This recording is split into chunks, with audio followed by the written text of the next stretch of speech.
Hello, everyone. Today I'd like to talk about the band Chic.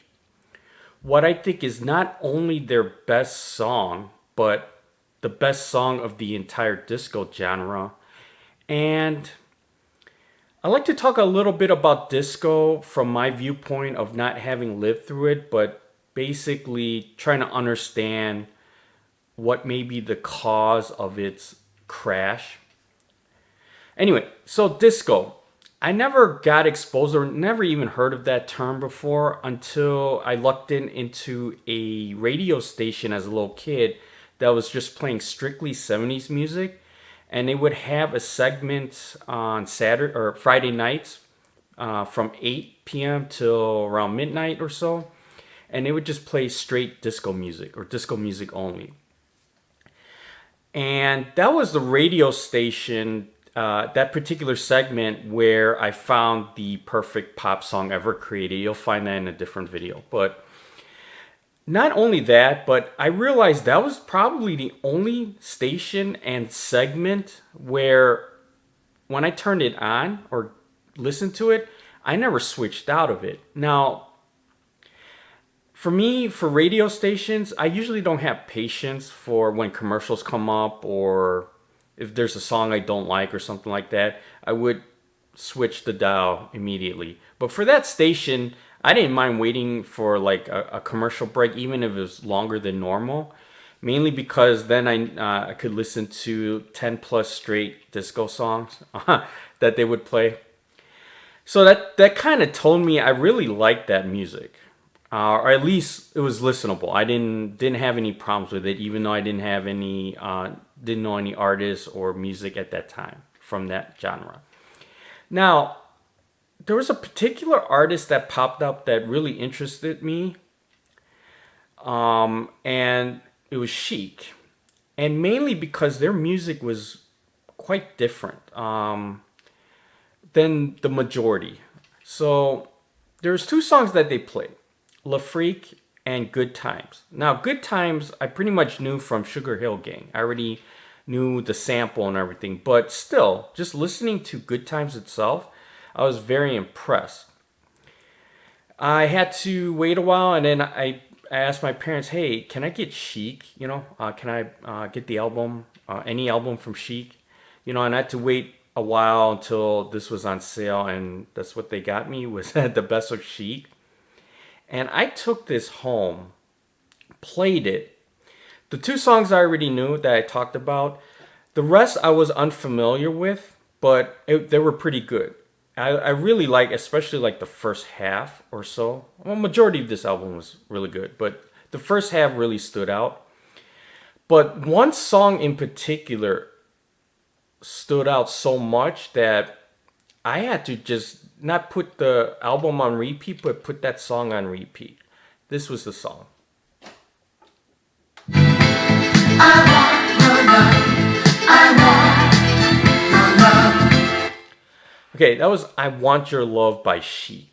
Okay, this song flat out just amazed me. It was just constant listening from front to back. I couldn't help but just keep listening to it. It just really stood out for me. It was a song that I thought was an absolute perfect song for that genre. And my favorite song, hands down, from Chic. I got another album which had their 80s stuff to compare to, and it's also their greatest hits. But regardless, not only is I Want Your Love my favorite, or I consider the best song of Chic, but also their organization, right? There's the Chic, the organization, as producers and so forth. I feel like I Want Your Love is hands down the best that like Bernard and Nile ever did.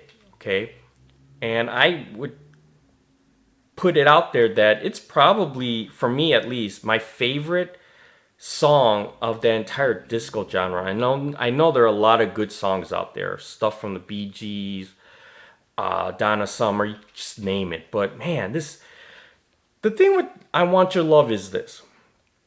It's not only got a great chorus, And it's not just talking about dance or dance like a lot of the Chic songs, especially their early years. But with like Dance, Dance, Dance and Everybody Dance, songs like that, sometimes it gets extended a little too much. Now, I get it for if you're going to a club or something, yeah, that's fine. But if you're just listening at home or something like that and not dancing or moving around or anything, just want to listen, sometimes it gets a little too long than normal. But I Want Your Love is just absolutely perfect. I mean, there's no stretch where I feel it's a little too long or anything. And it's like what, like 5, 6 minutes long? The vocals are perfect front to back, but what really makes it for me is the entire middle. Like, I mean, first of all, you got the wedding bells, right? What do you call those? The tubular bells, or I mean, who does that? Who adds bells like that in a song, especially a song you're supposed to dance to, right? That's supposed to be, for clubs or something like that. A disco song. Who does that? All right. First of all, it's absolute genius what they did and how they did it. And you got the fantastic rhythm, the section, the strings, and all that. Man, the Chic strings, just love them. And then you got the horns, and that middle part, you get when the strings, the horns, and then when they do the Nile and Bernard interplay between the bass and the guitar. And in this case, the bass stands out. It's like in your face. It's like almost the vocal. It's not a background anymore. It's like the foreground, right? It's showcasing the bass. And then you got Tony coming up with the drumming, perfection. And then all of a sudden you get the piano and then back to the strings, the horns, and then oh gosh, it's absolute perfection. There's just nothing like that, especially in the genre itself, the disco genre of a song that just comes out like that. I mean, it's danceable, yet it's also like a love song almost. You know what I'm saying? So it's wow. To me, hands down, the best song from Chic, the band Chic, the organization, and a nod to it for the entire disco genre. Okay, now let me get that out of the way. As for disco, okay. Again, I haven't lived through it, so I don't know what happened, but it seemed like at its peak, it just crashed. It literally just crashed. Now, you there's fads to all kinds of music genres, whether it's a subgenre or something like that. You would have getting popular at its peak, and then kind of a decline, a slow decline, or heck, even a rapid decline. You could say that until it just disappears and no one does it anymore. But for some reason, disco just crashed, right? As a little kid, I didn't understand why, because, it seemed like at its peak, and I'm going to say that year is 1979 when Good Times came out. So Good Times came out on the Risque album. Man, that song is just top, right? That same year, though, you got the what's it called? The Disco Demolition Night at Comiskey Park, or the White Sox, the Chicago White Sox baseball team. You know why? For some reason, I'm not surprised. If anything was going to happen, it was going to involve something like that with a sports team. It's going to involve the Chicago White Sox. I mean, that's just historically one of the worst organizations, no matter who the owner is. Of all time. It's just, jeez, they're going to break the record, if not already, of the most losses in the modern day baseball era. That tells you something. But anyway, I've read about it. I'm not going to discuss about it. And that happened not too long after Risque came out and the Good Times song came out. So 1979, right? Now, my question is this. I have an idea, but people who lived through that time probably would know more. Now, there are a lot of reasons why disco just died. Or, first of all, it's not just the crash, right? It seems like the disco genre was hated so much. I mean, there's so much hate to it. It's like vicious. It was very vicious. If there's music genres that I don't like or don't like to listen to, it's not, I don't hate it or anything. I just don't like to listen to it. First thing that comes to my mind is probably heavy metal, that kind of genre of music. I don't like to listen to it, but I don't hate it as well. It's just, I'm not gonna have any vicious ill will toward it. Now, the disco genre seems to have that in spades. And it's probably the only modern music genre. When I mean modern, like Elvis, 1950s and on. It's the only genre of music that has so much hate towards it. A lot of it. Now, again, I read stuff over time, and there seems to be a lot of theories and a lot of things, and they could all be true. The first being it's just overproduced, and there's like songs that came out, especially later years, that just gimmicky, like Disco Duck. I can see that. I can see that. I mean, if there's a lot of songs like Disco Duck, although I don't know that many. I do know that there was like a Star Wars remix, disco style, but I don't, that could be, but those to me are like a slightly isolated cases.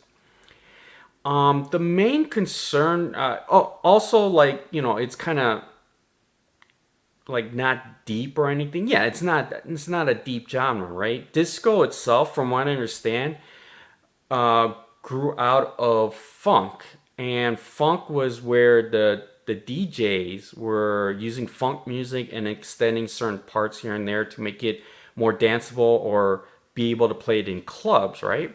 And that's kind of how disco came out. So be it. It's made for dance, to be played in clubs and dance, right? It's not going to be any complicated, deep stuff or anything like that. Although Chic, man, Chic is that's why they're so outstanding. I mean, the bass playing, the drumming, the guitar, it's elite. It's top notch. You can't with bass players like Bernard, you can't diss anything about Chic at all. I mean, they're just elite musicianship. That's period. But I get it from a song perspective. The disco genre in general, it may not be as like deep as pop rock of that time. And I think during the 70s, it's pretty much majority was rock, whether it's soft rock, classic rock, or that kind of stuff. I mean, it's glam rock, punk rock. It's pretty much rock based, and it's disco's totally different from that. Now, there are a couple theories that I think are probably more prevalent. One is being it's racial based because disco itself, again, from the clubs, the DJs, and so forth, and they happen to be more minorities, predominantly like African American, Hispanic as well. It's just minorities, kind of creating the music and so forth. But when I think about it, I mean, so was Motown, so was like the Philly sound and all that. That's predominantly African American as well. I don't see hate towards it. I mean, you know what I mean? As much as hate towards disco, okay? Now, the other theory, a predominant theory about the hate was homophobia, right? And when I think of homophobia, when I first read about it, I was thinking this. The village people, right? That's the very first thing I could think of was the village people. But when you go and read on, it's not like the groups. Yeah, there's some groups that are, like village people that are gay, but they're talking about the clubs and they're talking about the DJs. So there's a lot of the music, the disco music, disco. I don't know if it's discotheque or what you would call it, but the DJs playing or the clubs playing and the patrons that attend those clubs and so forth could have been gay, or majority were gay at that time. And I mean, it could be. I didn't even know that, but it could be some reason to it. But then again, you got like Queen. No one hating on Queen, right? But I don't know if anyone knew Freddie Mercury was gay at that time. Maybe not. So maybe that's out of the question. But then again, you got David Bowie, right? I mean, I always thought he was gay the way he was dressed up, right? But no one complained about David Bowie. Ironically, he's not gay. It's just, but Queen is gay. I don't know. But, no one mentions about that. And I was thinking, going back to the racial component, I was thinking maybe is it because it's just predominantly African American making music and being the artist that doing it? But I mean, you got the Bee Gees, right? You got KC and the Sunshine Band. You got AWB, Average White Band. I mean, there's a lot of bands and artists that were thinking Andy Gibb as well. If you don't pair him with the Bee Gees, but there's white artists there too, and then there's white artists that did rock artists that did kind of disco-ish songs. Rolling Stones, right? Miss You, first thing that comes to my mind. Queen even. Another one bites the dust has the Chic, the Bernard bass riff, right?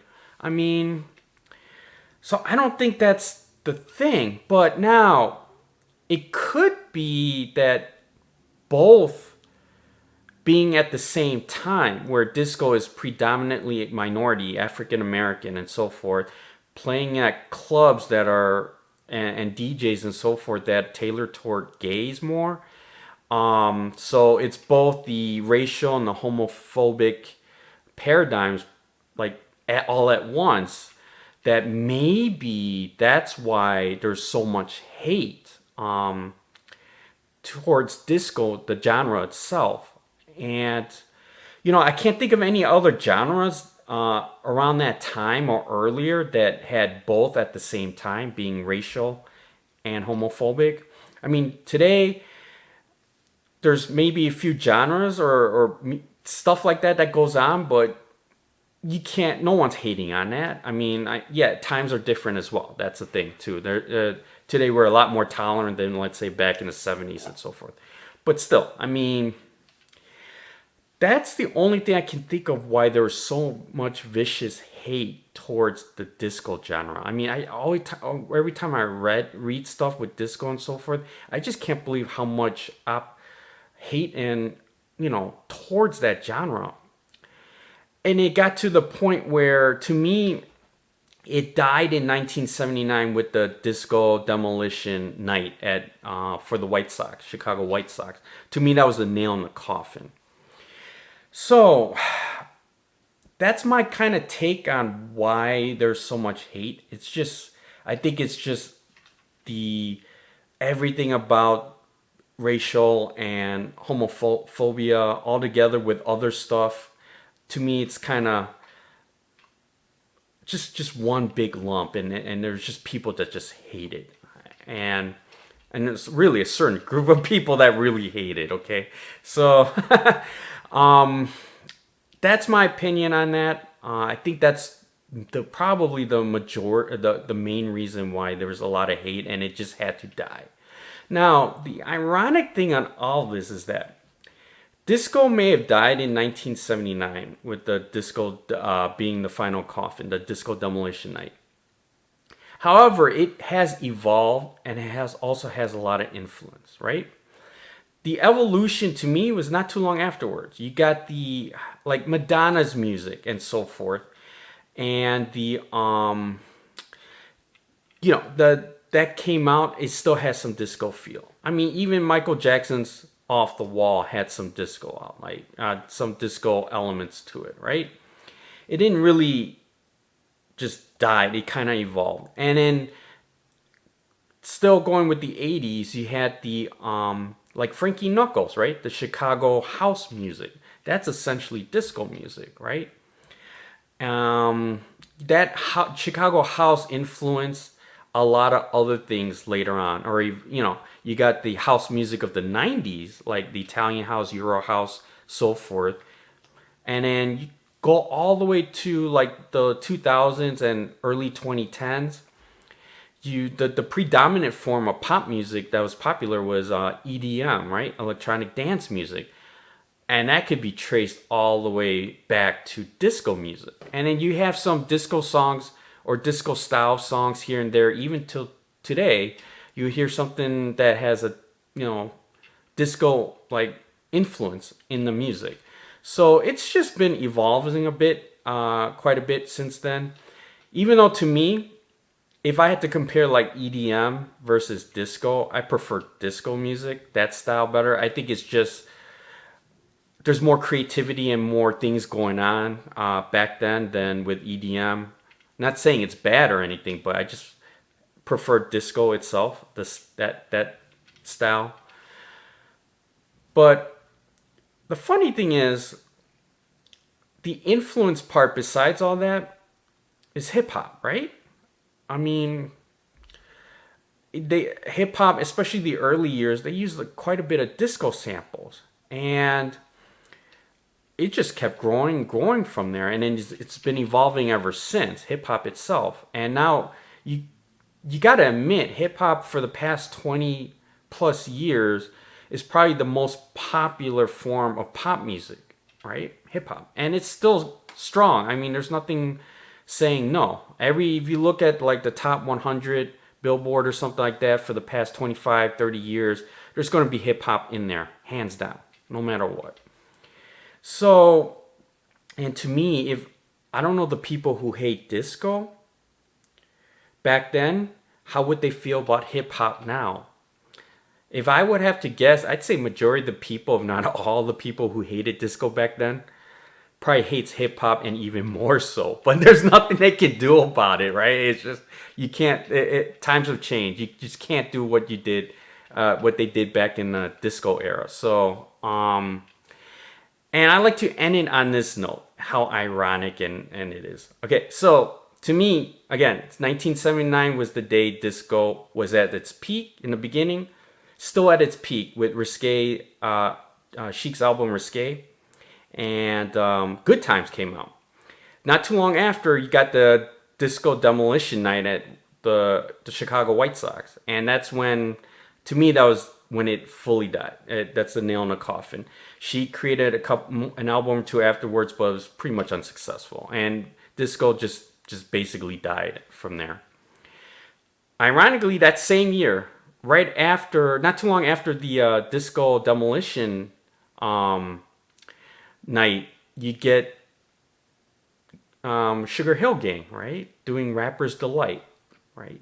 That's the first song, really. There's some hip hop before that, but Rapper's Delight by Sugar Hill Gang that took Chic's Good Times and sampled it for the whole song was the first one that was really popular across the country. Everyone heard it. So, and that's, you can say all you want about the birth of hip hop, but from how it spread out, how it became popular was really from Rapper's Delight.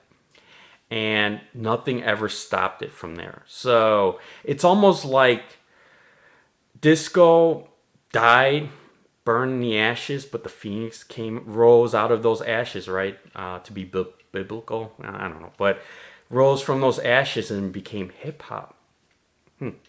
All in that same year, in that order.